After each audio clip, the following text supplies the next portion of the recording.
Iran के पूर्व सर्वोच्च नेता धार्मिक गुरु रहे अयतुल्ला अली खामेनी साहब की अंतिम विधि चल रही है, लेकिन अमेरिका अपनी हरकतों से बाज नहीं आ रहा। दुनिया के 120 देश ईरान के इस गम में उसके साथ हैं।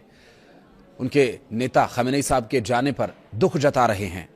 भारत समेत ईरान के वर्तमान नेतृत्व जो इस वक्त गम में है, आंसू बहा रहा है, लेकिन अमेरिका की बेचैनी बढ़ती जा रही है। इस दुख को देखकर, आंसुओं के सैलाब को देखकर अमेरिका कहीं ना कहीं घबराया और डरा हुआ है कि ये दुख कहीं उनकी हार का कारण न बन जाए। ईरान के लोगों के आंसू, वहां के नेताओं का दुख कहीं अमेरिका को बड़ा घाव न दे दे। लोगों के दुख को पूरी दुनिया ने देखा।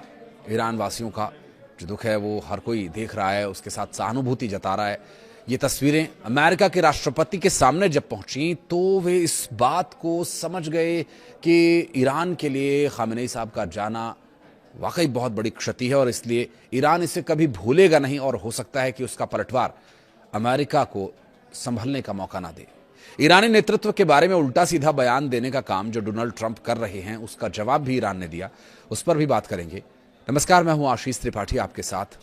ईरान दूतावास ने रविवार को पूर्व ईरान के सर्वोच्च नेता धार्मिक गुरु अयतुल्ला अली खामेनी साहब के अंतिम विदाई समारोह में हिस्सा लेने के लिए भारत सरकार के लोगों और भारत सरकार के प्रति आभार व्यक्त किया। ईरान का कहना है कि ये भाव दोनों देशों के बीच गहरे ऐतिहासिक, सांस्कृतिक और मानवीय संबंधों को दिखाता है। ईरानी दूतावास ने एक्स पर एक पोस्ट किया और लिखा कि भारत गणराज्य में स्थित इस्लामिक रिपब्लिक ऑफ ईरान का दूतावास भारत की मित्रवत सरकार और जनता, विशेष रूप से भारत सरकार और जनता की ओर से उपस्थित आधिकारिक प्रतिनिधिमंडल के प्रति हार्दिक आभार और प्रशंसा व्यक्त करता है।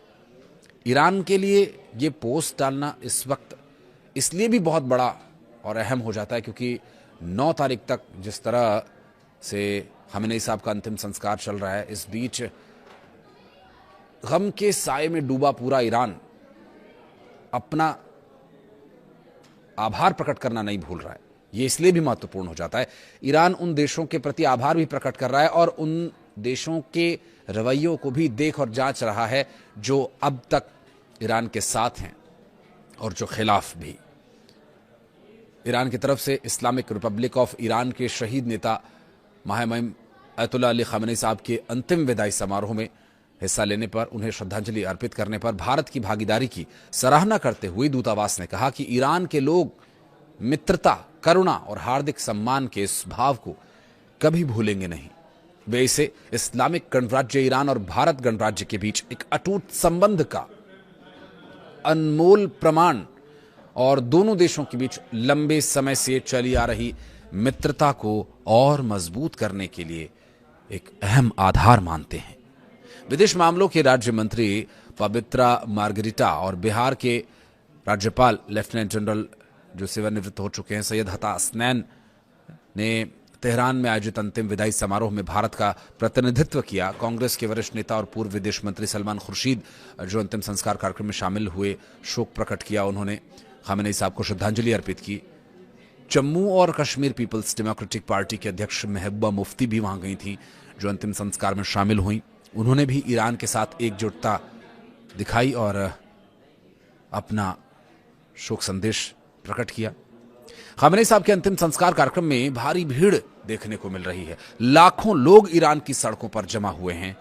ये अंतिम संस्कार दुनिया भर में सबसे अधिक लोगों का ध्यान आकर्षित कर रहा है और इस तरह का आयोजन कभी पहले हुआ नहीं है और शायद आगे भी कभी ना हो। लेकिन अमेरिका का ये जो रवैया इस बीच देखने को मिल रहा है, ये सवालों के घेरे में हो रहा है और सवालों के घेरे में इसलिए भी है क्योंकि अमेरिका के प्रेसिडेंट डोनाल्ड ट्रंप जिस तरह का ईरान के प्रति रवैया दिखा रहे हैं, ईरान का हर एक नागरिक इसे देख रहा है, हर एक नेता इसे महसूस कर रहा है और उसका जवाब देने की तैयारी भी कर रहा है। जब ये अंतिम विधि शुरू हुई थी उस वक्त अमेरिका के खिलाफ नारे भी लगे थे और आंखों से आंसू, चेहरे पर आक्रोश, मन में गम खामेनी साहब के जाने का, ये अमेरिका को कहीं ना कहीं खटक रहा है कि ये कहीं अमेरिका के लिए भारी ना पड़ जाए, क्योंकि ईरान के पास जो है वो इस पूरी दुनिया में किसी के पास नहीं है। अगर ईरान अपने हथियारों, अपने बहादुरी, अपनी ताकत को कुछ देर के लिए इस्तेमाल न भी करे तो स्ट्रेट ऑफ होर्मुज अकेला ऐसा इलाका है जिसके दम पर ईरान पूरी दुनिया को कंट्रोल कर सकता है, और इसके बिना किसी का काम चलने वाला नहीं है। इसलिए अमेरिका को बहुत सोच समझकर बयानबाजी करनी चाहिए। अमेरिका ने ईरान को अंतिम संस्कार के लिए 1 हफ्ते की छुट्टी दी थी, ये डोनाल्ड ट्रंप का कहना है। ये डोनाल्ड ट्रंप छुट्टी देने वाले कौन है? डोनाल्ड ट्रंप का कहना था कि हमने वेनेजुएला को 1 दिन में हरा दिया। ईरान वेनेजुएला नहीं है ट्रंप साहब। ईरान को बुरी तरह से मात देने की बात आप कर रहे हैं, समझौता करने के लिए बेताब होने की बात कर रहे हैं।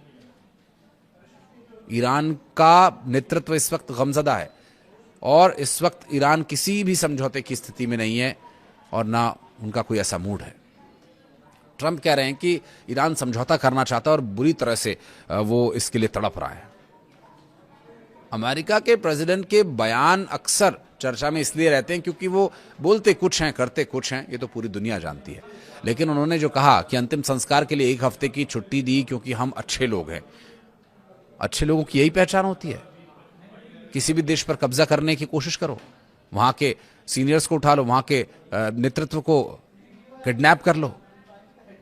शनिवार को अंतिम संस्कार कार्यक्रम के दौरान ईरानी संसद के अध्यक्ष मोहम्मद बाकिर गालिबाफ, ईरान के विदेश मंत्री अब्बास अराक्ची गमजदा थे, आंखों से आंसू झरझर बह रहे थे। इस पर ट्रंप ने अंतिम संस्कार में ईरान के लोगों के दुख का मजाक उड़ाया, जो पूरी दुनिया में अब मजम्मत की वजह बन रहा है, इसकी घोर निंदा हो रही है। वो ये कह रहे हैं कि ईरान के जो लोग रो रहे हैं ये आश्चर्य की बात है।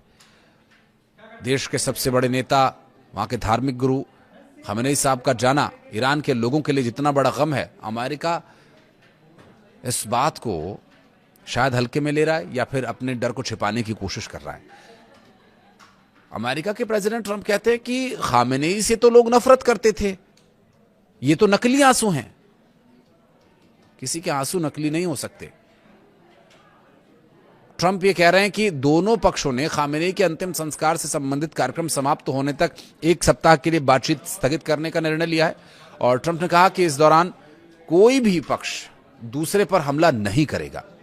ये बात तो जग जाहिर है कि हमला करने की स्थिति में अभी अमेरिका भी नहीं है और इजराइल भी ये गलती शायद न करे, क्योंकि अकेला इजराइल तो पूरी दुनिया से लड़ नहीं सकता। और अगर इस वक्त जो स्थिति ईरान की है, जिस दौर से ईरान गुजर रहा है, यूं भी ईरान पर हमला करना उचित नहीं होगा। और ईरान अमेरिका के प्रेसिडेंट के इस बयान का जवाब बहुत जल्द देगा, इसकी तैयारी चल रही है।